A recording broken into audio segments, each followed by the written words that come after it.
सबसे ज्यादा प्रेमपूर्वक नमस्कार। साथियों, आपसे बात करो रोमानिया के रूल रेगुलेशन के बारे में। जैसे आप रोमानिया जा रहे हो, उसके कुछ नियम कानून है। उसमें सर आपको क्या टैक्स पे करना पड़ता है आपके सैलरी के ऊपर, कितने दिन में आपकी फ्लाइट होती है, कितने यानी कि सर कितने दिन बाद जो आपको जो परमानेंट वीजा लगता है, कितने समय के बाद सर आप छुट्टी में घर आते हो, और सर आपको कंपनी फूड वगैरह खाना पीना क्या देती है, पूरी डिटेल से वीडियो में बताने वाला हूँ। चलिए वीडियो को स्टार्ट करते हैं। अगर आप इस चैनल पहले विजिट कर प्यास लाइक सब्सक्राइब कमेंट जरूर कर ले। तो दोस्तों आज मैं कवर करने वाला हूँ रोमानिया का रूल का टॉपिक, क्योंकि बहुत सारे कमेंट्स हैं सर मैं रोमानिया जाना चाह रहा हूँ लेकिन उसका रूल रेगुलेशन मुझे पता नहीं है, उसके लिए हम क्या करें। तो चलिए जी, मैं आपको इसको अच्छे तरह सरल भाषा में आपको समझाने की कोशिश करता हूँ कि आप रोमानिया जब भी जाते हो क्या क्या हमें प्रोसेस फॉलो करना पड़ता है। तो सबसे पहले देखिए, अगर आप रोमानिया जा रहे हो सर, तो रोमानिया जाने के लिए सबसे पहले आपके पास एक पेशेंस होना चाहिए कि भाई आपको 5 महीने से पहले वीजा आने वाला नहीं है। पहले क्या था, पहले आपको बहुत जल्दी वीजा आता था, लेकिन अब जब से यूरोप कंट्री रोमानिया हो गया है, तब से क्या है बॉस, आपको सर मात्र 5 से 6 महीने आपको समय देना पड़ेगा रोमानिया के वीजा के लिए। दोस्तों ये तो होगी भाई वीजा वाली बात। अब बात करते सर हम रोमानिया तो अगर जा रहे हैं तो रोमानिया जाने के लिए सर हमें सर्विस चार्ज क्या लग रहा है। पहले का रोमानिया का सर्विस चार्ज बॉस आपको लगता था 1 लाख 1.5 लाख 2 लाख तक लगता था, आज से 3-4 साल पहले। लेकिन अब क्या है, वही रोमानिया का चार्ज, क्योंकि भाई अब तो यूरोप कंट्री हो गया, अब वही रोमानिया का चार्ज अप्रोक्स कम से कम आपको 3 लाख से लेकर 5 लाख तक का लग जाता है। ये तो हो गया भाई चार्ज वाली बात। अब बात करते हैं जी रोमानिया में सर हमें इंश्योरेंस का क्या रूल है, यानी कि इंश्योरेंस का क्या यानी दिया जाता है। तो मैं आपको एक रूल्स क्लियर कर दूं कि सर देखिए, रोमानिया अगर आप जाते हो, अगर आप 5 दिन तक छुट्टी करते हो और आप बीमार पड़ रहे हो, तो सर 5 दिन तक जो कंपनी आपको 5 दिन का तनख्वाह आपको दे देगी। अगर 5 दिन से अगर 8 दिन तक आप ज्यादा बीमार पड़ रहे हो, तो भाई साहब जो आपने इंश्योरेंस करवाया, जो आपके इंश्योरेंस हो रखा है, आपको पूरा फुल पेमेंट आपको इंश्योरेंस पे करेगी। दोस्तों चाहे आप बेड पे सोए भी रहोगे कोई दिक्कत नहीं है, आपको पेमेंट करेगा इंश्योरेंस वाला। अब बात करते सर जी हम रोमानिया अगर हम जा तो रहे हैं, तो रोमानिया में सर टैक्स की सैलरी क्या है। जैसे कि मान लिया अगर हम 1000 यूरो कमा रहे हैं, 10% हमें टैक्स पे करना होगा, तो वो 10% टैक्स, क्योंकि जैसे इसराइल में आपको टैक्स पे नहीं करना होता, लेकिन इसमें क्या है रोमानिया में आपको 10% टैक्स पे करना पड़ेगा। आप 1000 यूरो कमा रहे हो तो 10% आपको टैक्स पे वहां पे करना पड़ेगा। दोस्तों क्या अगर आप मेरी वीडियो को रोमानिया से देख रहे हो तो कमेंट्स जरूर बताएं सर कि ये बात सही है गलत है, आप कमेंट्स मुझे कर सकते हो। अब हम बात करते हैं सर जी रोमानिया में हमें कितने साल का एग्रीमेंट होता है। रोमानिया अगर आप जा रहे हो तो कितने दिनों का हम एग्रीमेंट कर सकते हैं, जो हमारी एग्रीमेंट होती है कितने दिनों तक का होता है। तो मैं आपको एक चीज क्लियर कर दूं, रोमानिया अगर आप जा रहे हो तो सर आप अप्रोक्स 2 साल का आपको एग्रीमेंट होगा। साथ जैसे कि 1 साल में आपको 20 दिन की छुट्टी मिलती थी, 2 साल में 40 दिन का। तो सर गल्फ में क्या था कि आपको सेम प्रोसेस यही होता है, और इसमें भी सेम प्रोसेस हो रहा है। गल्फ में क्या आपको पेमेंट करते, लेकिन इसमें क्या आपको पेमेंट हो नहीं करेगा। आपको बस छुट्टी देगी, बस अप डाउन टिकट देगा, आप यहाँ से जाओगे सडनली आओगे, बस और कुछ भी नहीं होगा। अब बात करते हैं सर हम फूड के ऊपर कि हमें क्या खाना पीना वहां पे मिलेगा, क्या हमें वहां पे देखने को, यानी कि कंपनी खाना पीना देगी या खुद से हमारा खाना पीना रहेगा।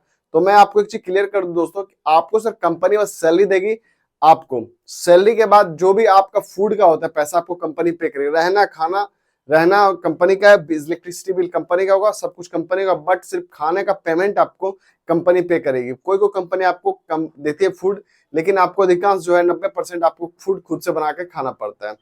अब हम बात करते हैं सर जी वहां पर ओवर टाइम का क्या रूल है और वहां पे कितने दिन तक ड्यूटी होती है। तो मैं आपको एक बार क्लियर कर दूं, मोटा मोटी भाषा में आपको समझा दूं।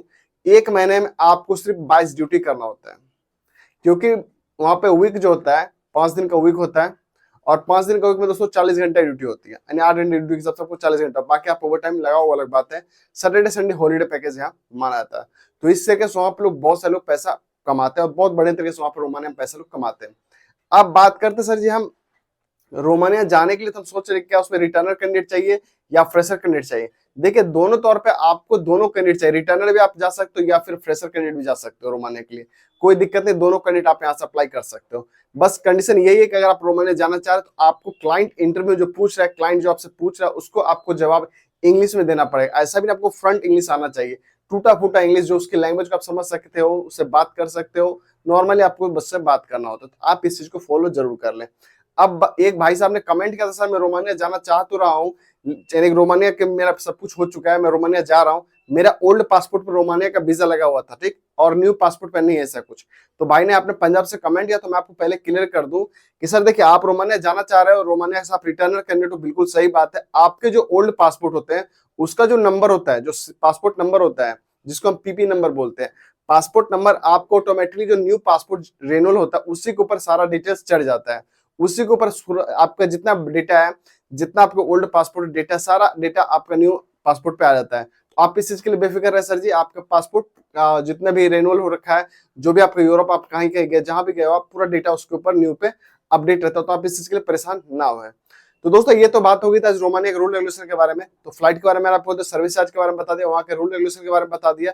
वहाँ पे दोस्तों आप फ्रीडम हो, कोई तरह का दिक्कत नहीं है, वहाँ पे खुली आजादी है, आप वहाँ पे घूम फिर सकते हो, ड्यूटी वगैरह कर सकते हो, कहीं कोई तरह का दिक्कत आपको देखने को नहीं मिले। अब बात करते हैं सर वहाँ पे परमानेंट वीजा कब लगता है, यानी कि आपको 2 साल के बाद वीजा कब लगता है। देखिए अगर आप मैनेजमेंट में हो तो सर आपको 6 मंथ यानी 180 दिन लग जाएंगे। अगर आप नॉर्मल वर्कर हो, क्लीनर हो, हाउस ड्राइवर हो, यानी कि आप किसी भी काम पे हो, इलेक्ट्रिशियन हो, बिल्डिंग इलेक्ट्रिशियन हो, किसी भी कंस्ट्रक्शन कंपनी में काम कर रहे हो, नॉर्मली आप हो, तो आपको सर 90 दिन के अंदर वीजा जो है आपको अपडेटेड देखने को मिल जाता है। तो ये चीज वहाँ पे अच्छी लगी है। बाकी वहाँ कंट्री अच्छी है, रोमानिया अच्छी कंट्रीज, आप वहाँ पे अच्छा पैसा नहीं कर सकते हो। वहाँ पे अप्रोक्स बहुत सारे इंडियन हमारे वर्कर्स हैं और हमारे भाई लोग हैं, जो कि बहुत बढ़िया लगता है दोस्तों। तो आप यहाँ पे फ्रेंडली आप रह सकते हो।